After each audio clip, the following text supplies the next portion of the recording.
public relation merupakan proses interaksi antara organisasi dengan masyarakat dalam menciptakan opini publik, menanamkan pengertian, memberikan persepsi, menumbuhkan motivasi, dan menciptakan partisipasi publik. Proses ini memiliki tujuan untuk saling menguntungkan, menanamkan keinginan baik, dan kepercayaan.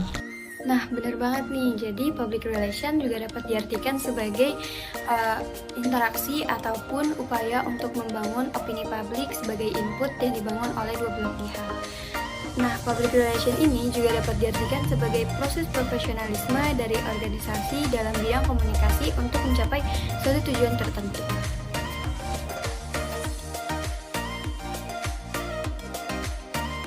Public relation juga memiliki fungsi-fungsi secara umum, yaitu yang pertama, menjunjung aktivitas utama yang melekat pada manajemen lembaga atau organisasi dalam mencapai tujuan bersama.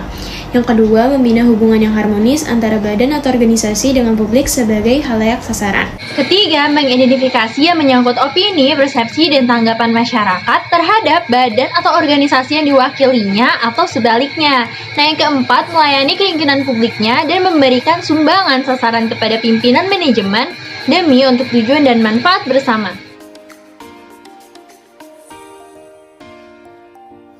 Fungsi public relation dalam sebuah organisasi sangat penting, yaitu untuk mengelola hubungan atau interaksi serta komunikasi dengan pihak-pihak luar.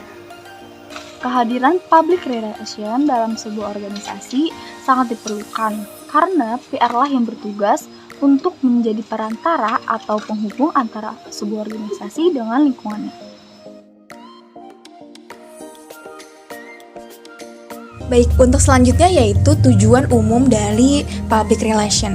Nah, tujuan yang pertama adalah untuk mengubah citra umum di mata masyarakat sehubungan dengan adanya kegiatan-kegiatan baru yang dilakukan oleh perusahaan. Yang kedua, untuk meningkatkan bobot kualitas para calon pegawai. Yang ketiga, untuk menyebarluaskan suatu cerita sukses yang telah dicapai oleh perusahaan kepada masyarakat dalam rangka mendapatkan pengakuan. Yang keempat, untuk memperkenalkan perusahaan kepada masyarakat luas serta membuka pangsa pasar baru. Oke, baik, untuk poin selanjutnya yaitu poin keempat, yaitu untuk mempersiapkan dan mengkondisikan masyarakat bursa saham atas rencana perusahaan untuk menerbitkan saham baru atau saham tambahan. Selanjutnya, untuk memperbaiki hubungan antar perusahaan itu dengan masyarakatnya, sehubungan dengan telah terjadinya suatu peristiwa yang mengakibatkan kecaman, kesangsian, atau salah paham di kalangan masyarakat terhadap niat baik perusahaan. Dan poin terakhir, untuk mendidik konsumen agar mereka lebih efektif dan mengerti dalam memanfaatkan produk-produk perusahaan.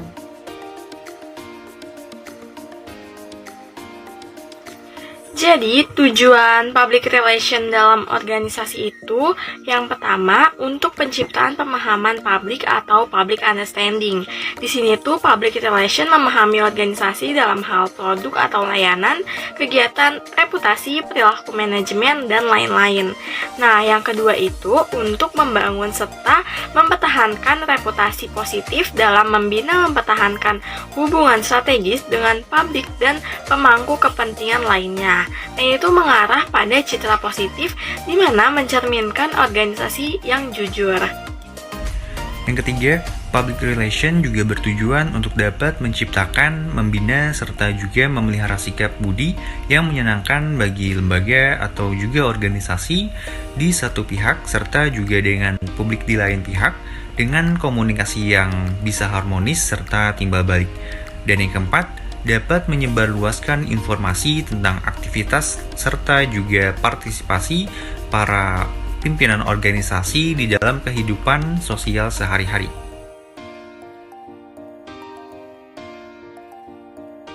Beberapa teknik yang diperlukan oleh seorang public relation antara lain, yang pertama ada ilmu jurnalistik. Untuk mendukung pekerjaan public relation, setiap anggota staf harus memiliki pembekalan pelatihan dan pendidikan di bidang jurnalis. Setidaknya, para praktisi public relation bisa menguasai beberapa materi teknik kepenulisan untuk mendukung kegiatan institusional seperti advertorial, menulis siaran pers, buletin, dan majalah internal. Yang Yang kedua, ada komunikasi visual. Selain mempunyai kemampuan untuk menulis, seorang public relation juga dituntut untuk mempunyai kemampuan untuk menyampaikan informasi secara akurat dan menyampaikannya untuk publik, media, internal perusahaan, ataupun organisasi. Yang ketiga, ada relasi. Seorang praktisi public relation dituntut untuk bisa membangun dan mempunyai relasi yang bagus dengan awak media dengan menciptakan sentimen yang positif dan negatif tentang organisasi. Baik, selanjutnya adalah manajemen publik. Publik akan mempengaruhi pertumbuhan dan juga kekuatan bersaing suatu perusahaan ataupun organisasi.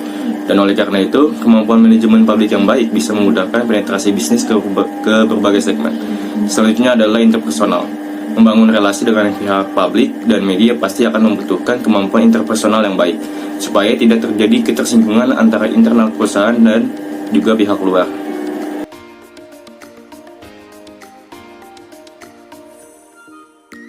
Assalamualaikum warahmatullahi wabarakatuh. Selamat malam semuanya. Kami perwakilan dari kelompok 7 akan mempresentasikan bagaimana simulasi public relation. Topik yang kami angkat pada malam ini adalah hepatitis akut misterius. Sekarang ini sedang merebaknya sebuah penyakit setelah COVID-19 yang melanda dunia, khususnya menyerang anak-anak. Yap, hepatitis akut misterius inilah yang sedang merebak dan mewabah di berbagai negara. Sebuah penyakit yang menyerang organ penting tubuh kita, yaitu hati. Kasus pertama penyakit ini terdeteksi pertama kali di Skotlandia pada tanggal 5 April 2022 lalu, dengan korban utamanya seorang anak kecil. Kasus hepatitis misterius di Indonesia ini telah ditemukan 3 pasien anak yang dirawat di Rumah Sakit Umum Pusat Nasional Dr. Cipto Mangunkusumo, Jakarta pada akhir bulan April lalu. Kemenkes dan WHO belum dapat menentukan apakah yang menyebabkan mewabahnya penyakit hepatitis misterius ini.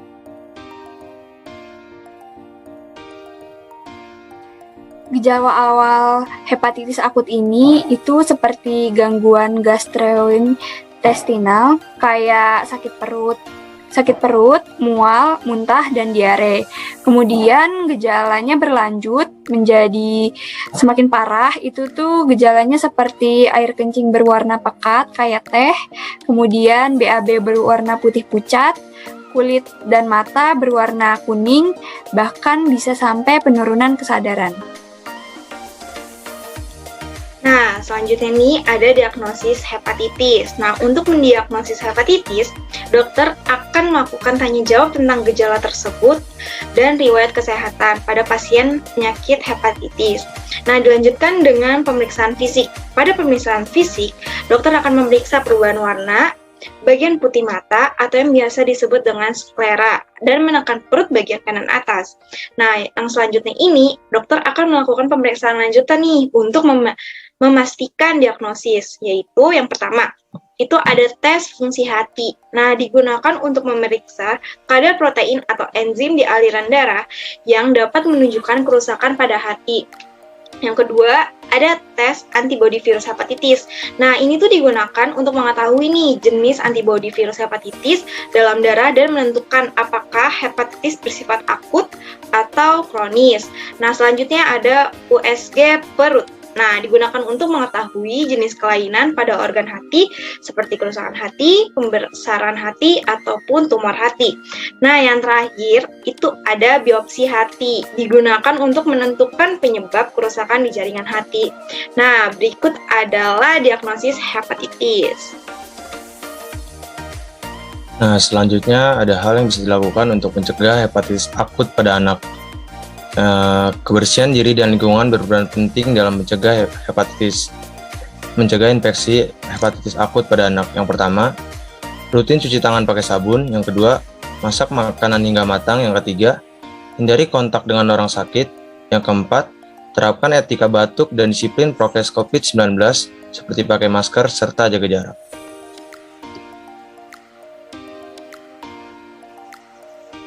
Nah, sekian saja simulasi public relation dari kelompok 7. Kurang lebihnya mohon maaf. Wassalamualaikum warahmatullahi wabarakatuh.